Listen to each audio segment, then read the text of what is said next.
you doing? I'm on my way to see the dental hygienist today, and I thought I would just, open up here and say hi to you. I wanted to mention a couple of things that I hadn't researched until late last night, so I wanted to let you know before I forget. I'll just mention one thing now is that I was wondering about Bob's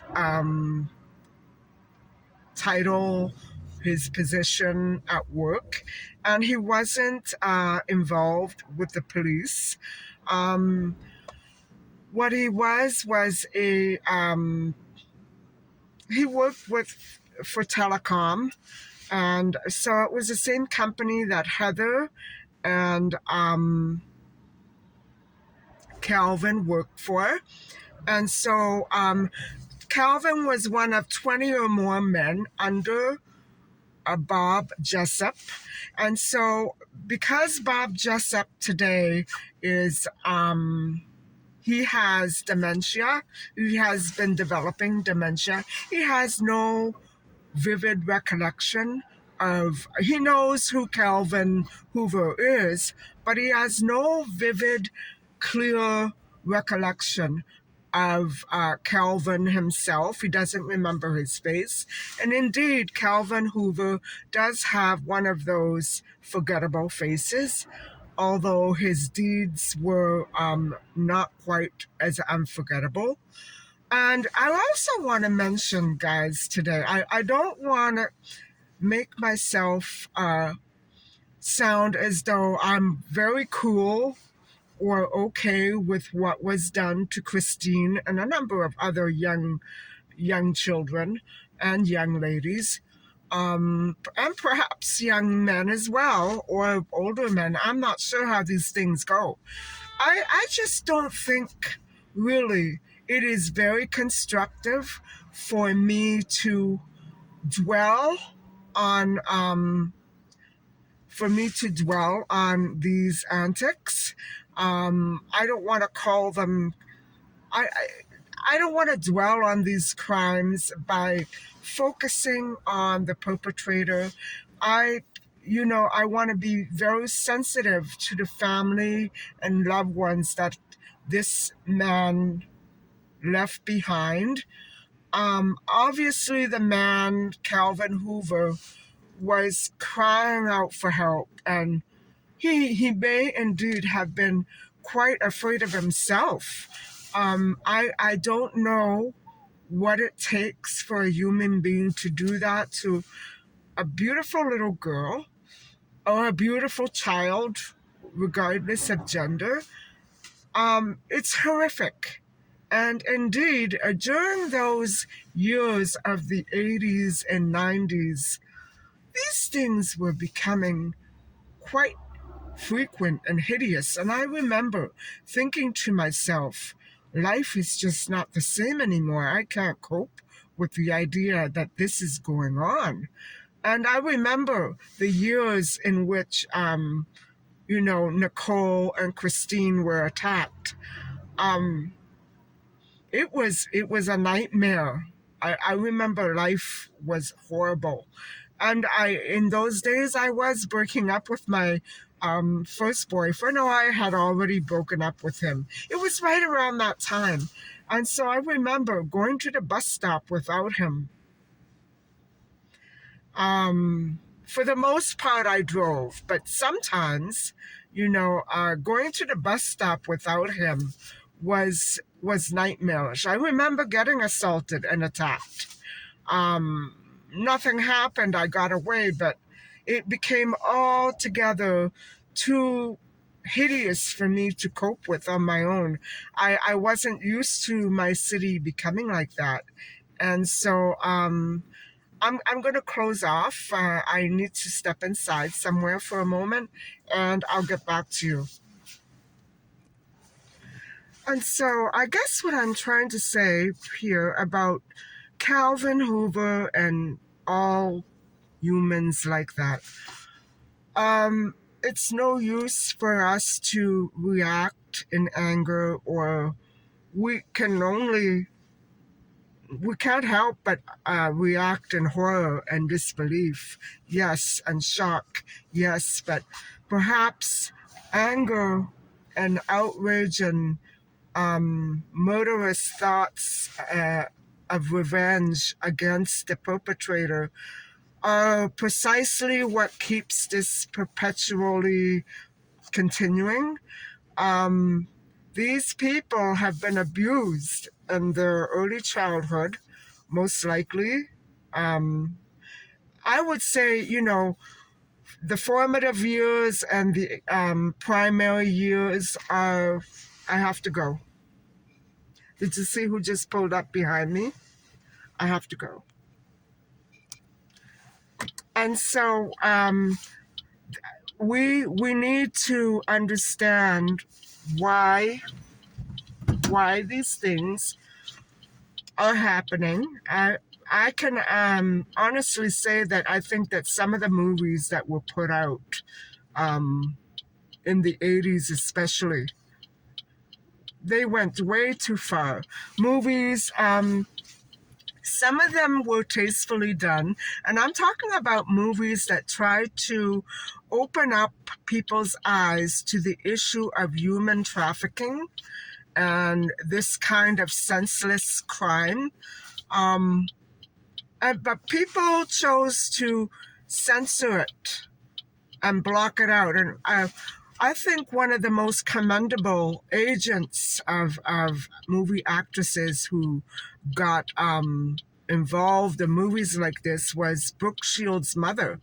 And Brooke Shields, during those years, I remember, made a movie entitled Pretty Baby, which was quite controversial. But I've never seen it. But I am of the mind that it was done tastefully as could be. But it opened up a whole new, I don't know how to call it, a whole new hobby for these minds to latch onto and recreate. I think in a way that is very bad. But I have to highly commend Brooke Shields' mother for opening up the world of this issue. People need to be woken up to it because it's going on everywhere. And I, for one, I can't tolerate it.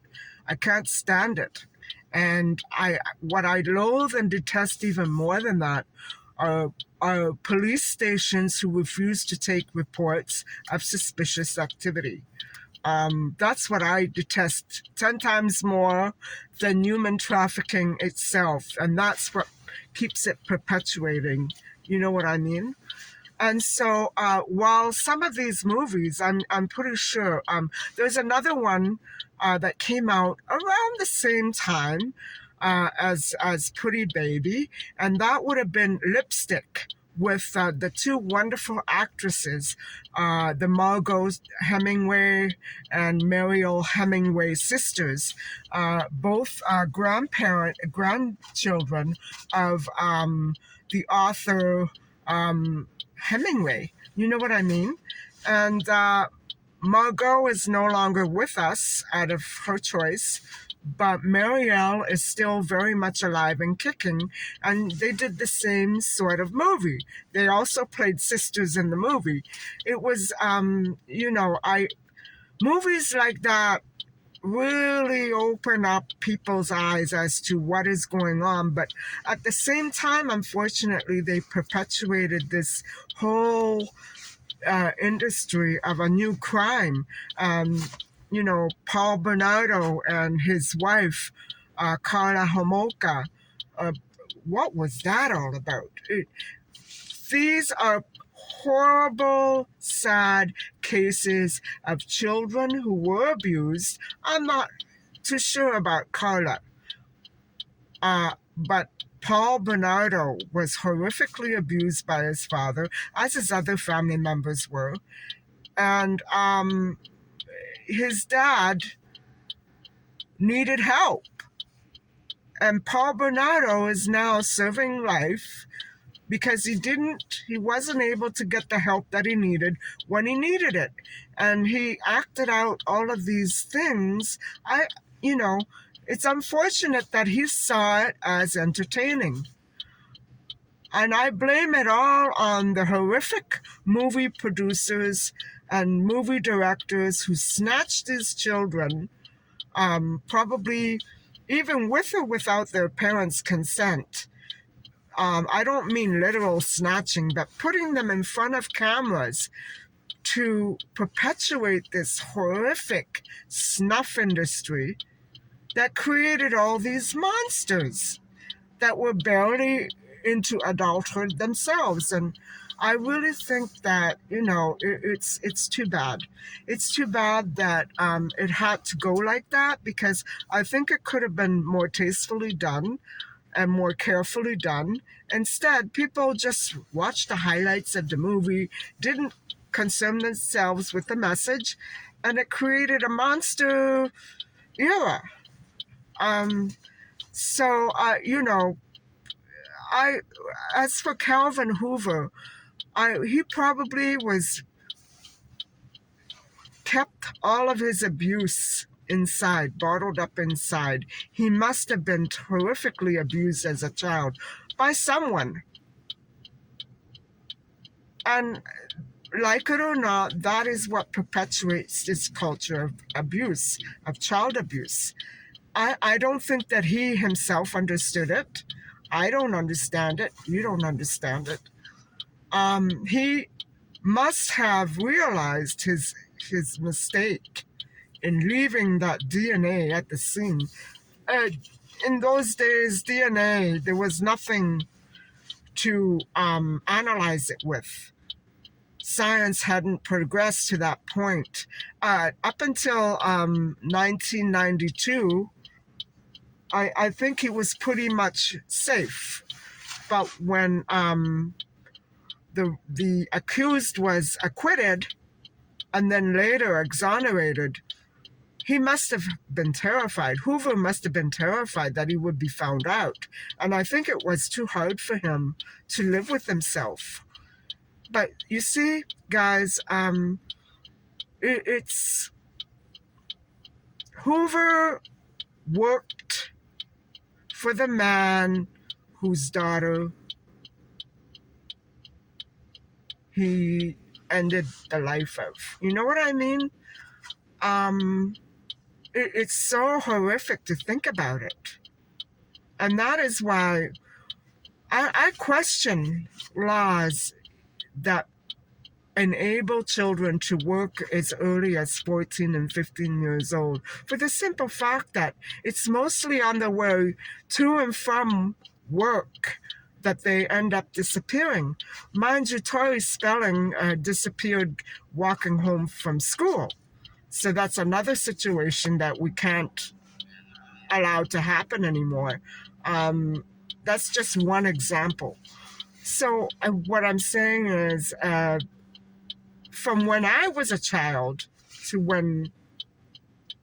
what we're seeing right now, there's been such a great big difference in the way things and life is handled. Children are left alone, and they need to enjoy their childhood. They need to enjoy their freedom. I was so carefree but so safe when I was a young child. And I consider myself very blessed to have grown up in the community that I did grow up in, and have as sheltering parents and overprotective parents that I did have. But by the same token, if it were today, that wouldn't probably be the case in that same community. It would not be the case, because nowadays things are not the same anymore. So I absolutely know that unless we start looking at ourselves, this sort of stuff is going to keep happening and happening. We have to start to try to look at the pattern and change it prevent it before it happens. You know what I'm saying? So child abuse no matter who did what to you, is never okay.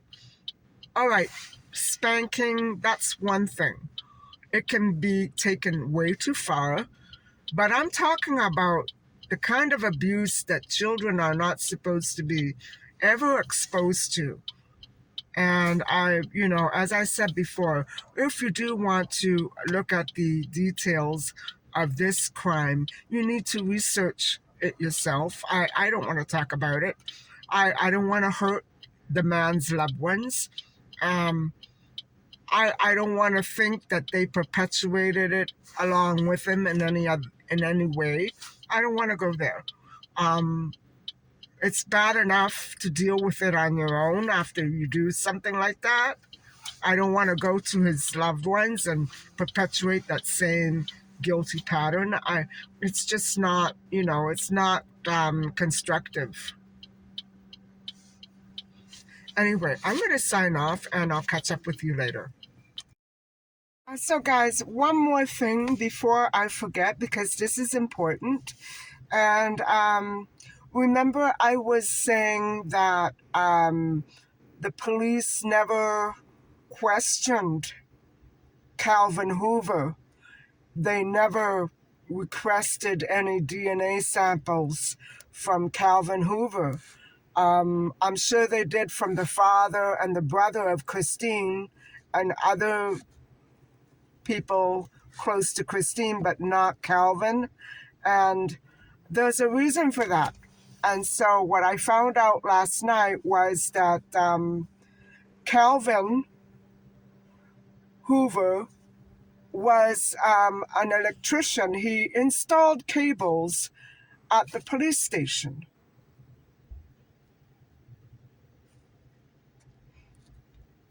So the police knew him on a professional basis. They never thought to question him or request any DNA samples.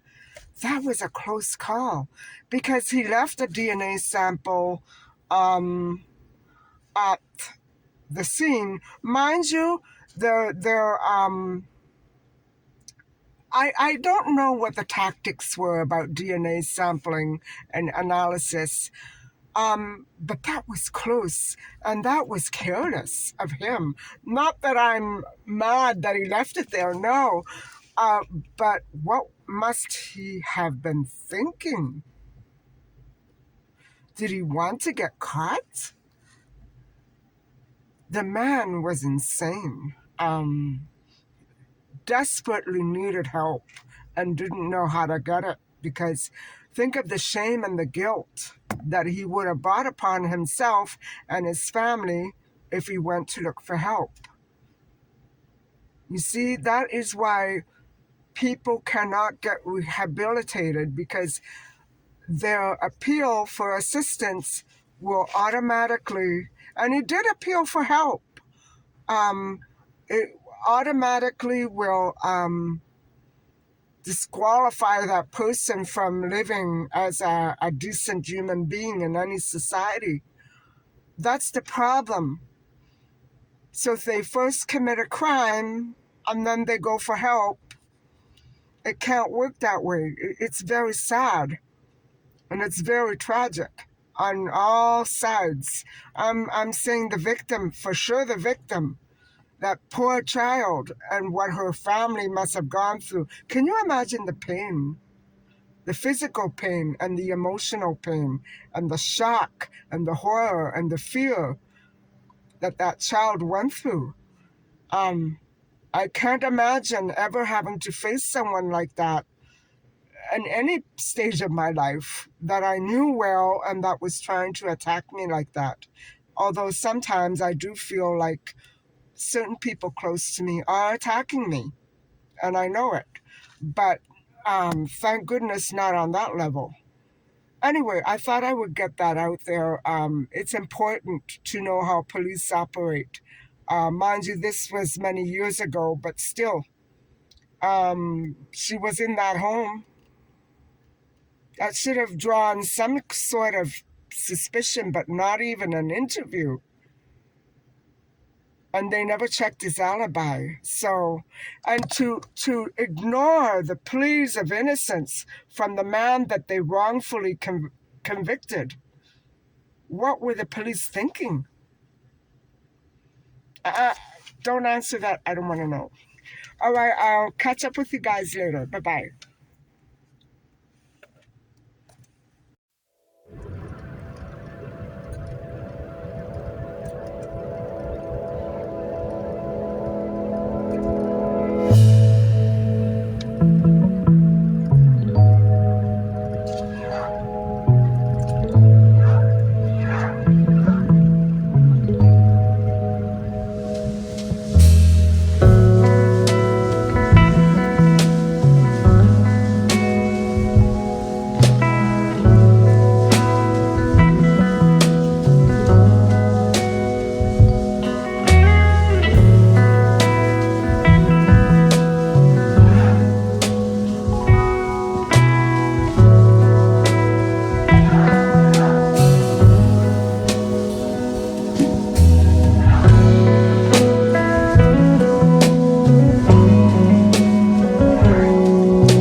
Hi, everybody. I'm back. And before I sit down to dinner, I would like to go over a few more points regarding the Christine Jessop case.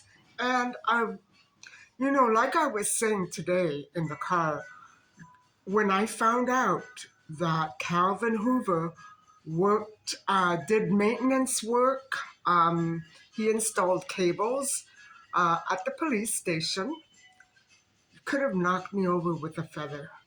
Was with someone else who was either close to somebody at the police station or, in fact, one of the guys there. Um, there was only one DNA sample on Christine's clothing when she was discovered in the field. But what I'm trying to say is, did he mastermind this all by himself? That we'll never know, will we? Most likely, whoever was closest to him at the police station is probably gone, along with Calvin Hoover himself, who ended his own life in 2015. And I can only imagine how much anxiety and guilt and fear must have overcome him, every now and then, whenever the case came up. When Christine loved that little baby. I imagine, now that we know that Calvin was a pedophile, I imagine it must have enraged him to see this girl, this child, flowering his son with kisses and hugs. He must have been livid. And I know Christine was a problem child. She was obviously adored by Heather and all of the children. There were four, all of them together. There were four children in the Hoover home. Maybe I'm just supposing that maybe Christine did something, or maybe Calvin did something to her behind everybody's back, and you threatened her and she may have retaliated.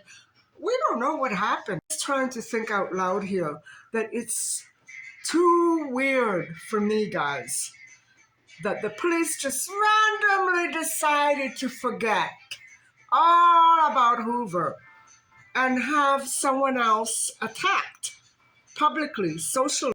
I could never imagine that arrested fellow being guilty of anything except for maybe, using curse words. He didn't seem the type, you know what I mean? He always, in interviews, he always seems so sincere and so honest, and I don't know where they got it from. Knew a friend who lived in Sunderland. Now, I don't know if this friend lived there all year round or part of the time. Maybe he had a spare cabin or something, and maybe Hoover gained entry and took Christine there, and maybe that's how he enticed her. What problems he might have had, and what led him to have that urge to carry out this horrific deed against an innocent child like that. No matter how naughty she was or how misbehaving she was, no child is deserving of any such punishment. And no, I'm not trying to link it to bad behavior. Calvin's bad behavior, but it's more than that, guys. It's a when somebody does something like that, you can't just throw them in jail and then take them out and expect everything to be hunky-dory. It's all over now, like this guy in Germany. It's not, it's in them because they were abused as children. And unless they get, not even with help, that rage is always going to be there no matter what they do. People don't know. People who have been abused as children, they don't know how to deal with it. They don't know where to put this anger and this rage that they have inside of them.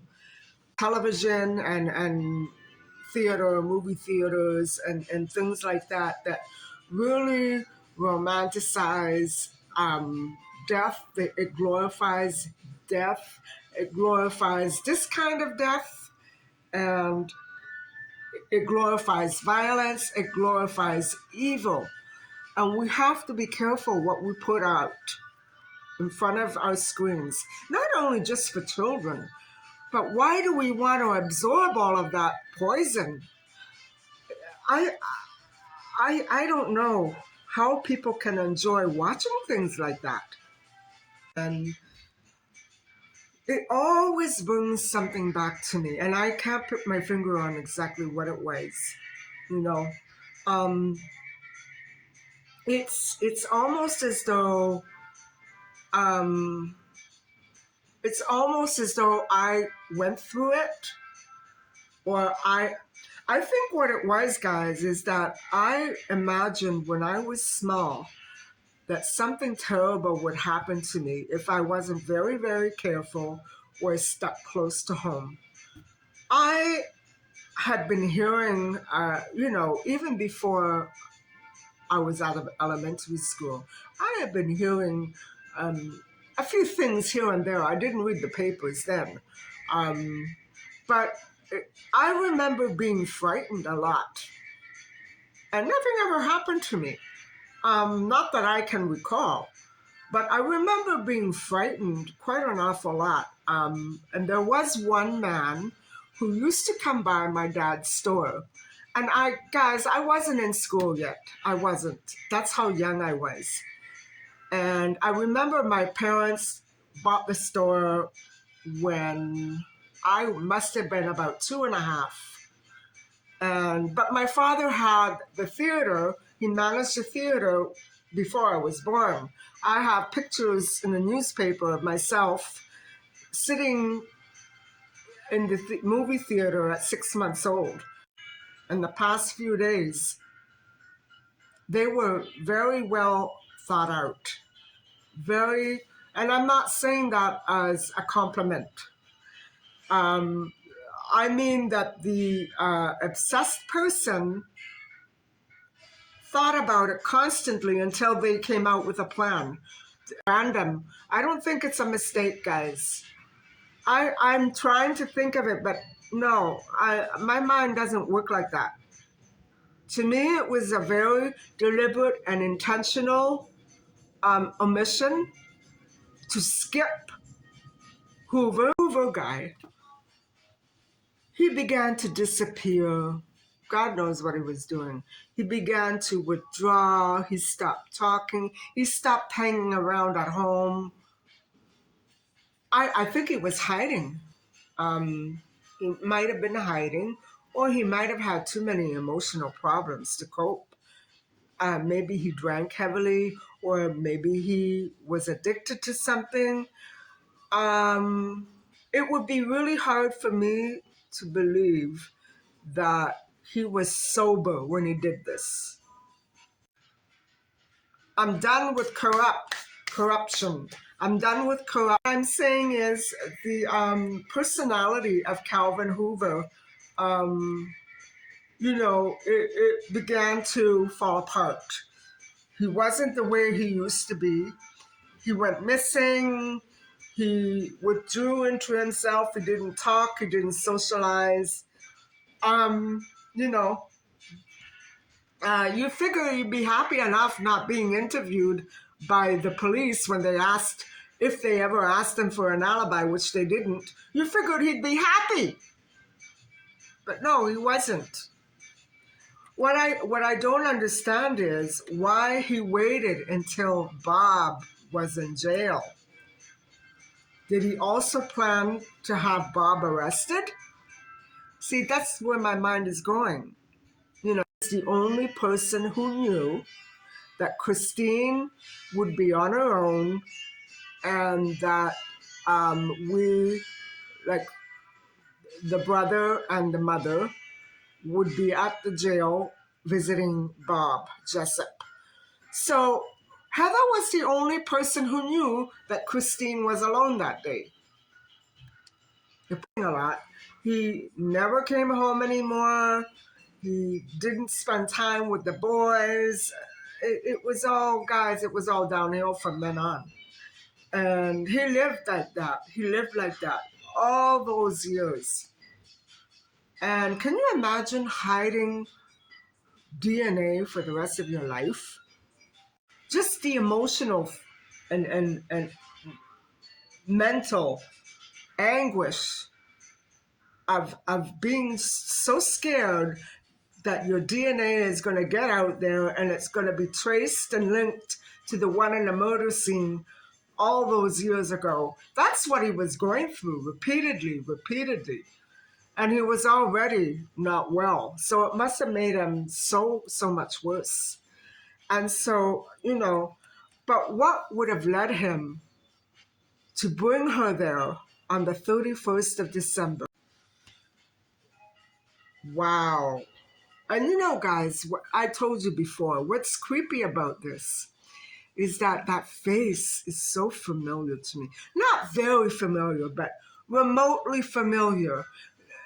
If he looks like somebody that I used to see once in a while, not on a personal basis, but run into, say, at events or something like that, it's true that he has the sort of face that you tend to forget. And I wouldn't be able to remember a face like that, but he looks so familiar. He, I'm thinking he looks like somebody else I used to know, but I don't think so. I think it's the same person. And it's unbelievable. This guy, Calvin Hoover, is so forgettable. This guy, Calvin Hoover, is so forgettable. I want to get back to the wrongful arrest and conviction in 1992 of Guy Paul Moran for the murder of Christine Jessop. And he was exonerated in 1995 once the DNA technology became more and more progressive, and he was ruled out, guys. He was ruled out. There you go. And that would have been exactly when Calvin Hoover would have started suffering.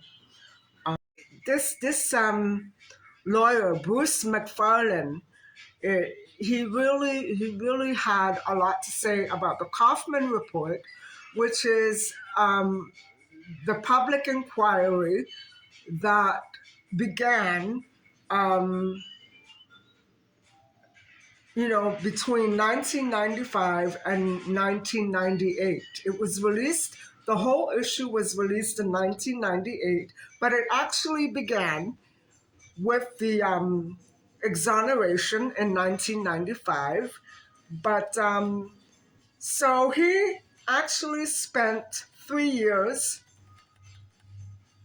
in jail, at least, but he was arrested in 1985. So it took several years, and then they put him away. What were you doing all that time with Hoover? You should have been looking at other people. You see what I mean, guys? The police go after the wrong people, and then they let everybody get away. It's wrong to do that. Okay, look at him. But go after everybody else, too. Don't just pick one person. Because, guys, if Calvin Hoover took Christine Jessop to a secluded cabin somewhere, somebody else had to have been involved.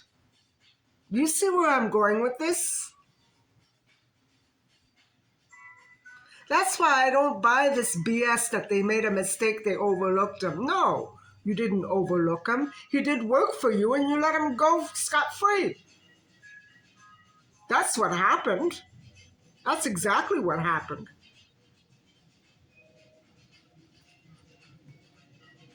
You know, I can't condone that. I cannot. And then we wonder why people are running around doing this to little kids. Well, look who they have for the police investigations. People who don't think that, innocent people are worth listening to. And they let the guilty people go scot-free. It was a mistake, obviously, yes. But a stupid one because they didn't interview him. That to me doesn't make sense. So,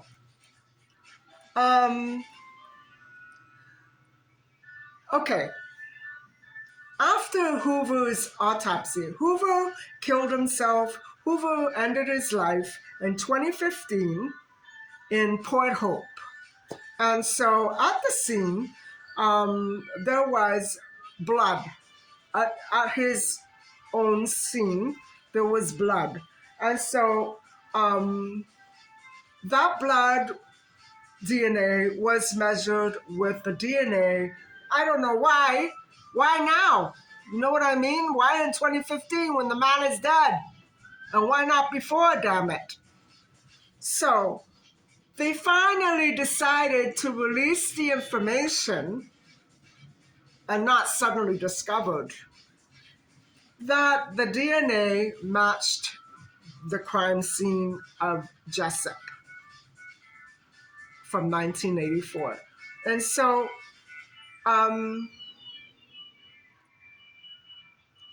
it phases me that Hoover was there and helped search.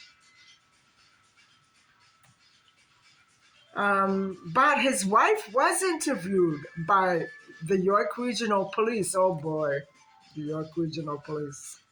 The day following Jessop's disappearance. So this would have been very much before they found her body. And so, Calvin Hoover's name was mentioned. Oh, casually, like a social tea. But he was never taken in for questioning, and his alibi was never checked out. Either one, the police knew he did it, or number two, the police didn't care. It's one or the other. Guys, you pick. You pick. No, who does that? Idiots. And so, okay, I better stop now. I can't handle this. When I think of that little girl, what she went through, terrorized, and the pain, the physical pain that she had to endure for another sadistic person that I know had problems, and my taking it out on him is not going to help the next person who does this. Things have to change, guys. Things have to change. And for one thing, those movies have to stop coming out. I know that they're still around, especially I know that European movies can also be very gory like that. We should put a lid on it. You know what I'm saying? You want to see that? Put on your own movie. You know what I mean? Produce your own movie and don't show it to anybody else. That's horrible. Who wants to see and be entertained like that? And I don't care what anybody says about awareness. I know that human trafficking and this sadistic issue here is in need of examination, but it's not in need of being promoted as an entertainment theme. You know, again, I really have to commend Brooke Shields and her mom for following through on something that they felt strongly about. Even at the young age that Brooke was when she made Pretty Baby, I think it was the right choice for her. I don't know if she agrees with me, Um, I think it certainly gained a lot of attention, and it gained her a lot of fame. But I think the theme itself, we really have to do more than just glamorize it and put it on the big screen as entertainment. We have to address it. And what the officers, the investigating officers did, that's not addressing it. That's not an investigation. I don't know what you want to call it, but I don't call it an investigation. I call it a joke. And I'm sure that guy Paul Moran has another name for it too. And the Jessops. How disruptive to human life can that kind of nonsense be? First, to have a little girl lose her life and then not even have police who know how to investigate. You don't do things like that.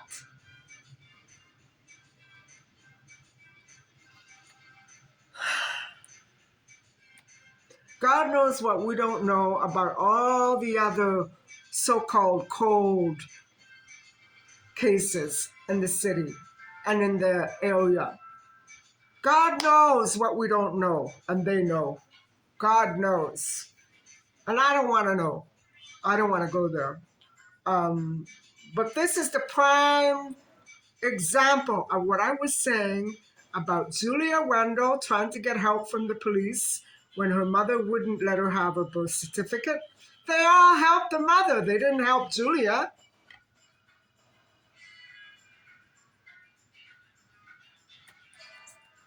What happened at the Polish border is BS. It's always Border Patrol and police that are screwing up. If you screw up, why are you there? And I'm sure that they didn't lose their jobs when that little girl at the border went missing. Oh no, good job. You kept away dangerous people. You let a little girl get trafficked, but yeah, good job. You kept away the bad people who were coming to you for support. I don't get it, guys. I don't get it. Nothing they do makes sense to me in these stories. You know what I'm saying? Anyway, oh my God, I've been talking for an hour. Oh my God. Um, I'm sorry. That's the end of today's vlog. I hope that you enjoyed watching me make my bean burgers and watching me go along on my day today. I hope that you enjoyed that. It wasn't much of a day. Just went to the dentist and I had a little walk. That's it. So please tune in tomorrow for the story of Allison Perot, and I will go over her case as briefly as I can, hopefully not an hour into it, but we will discuss her case tomorrow, and I hope that you tune in whenever you can, and I'm not picky or fussy, and stay as long as you want. You don't have to stay for the whole vlog, but grab the highlights, come back, do whatever. I'm cool with it. So thank you so much for watching, and please don't forget to like and subscribe. Bye-bye.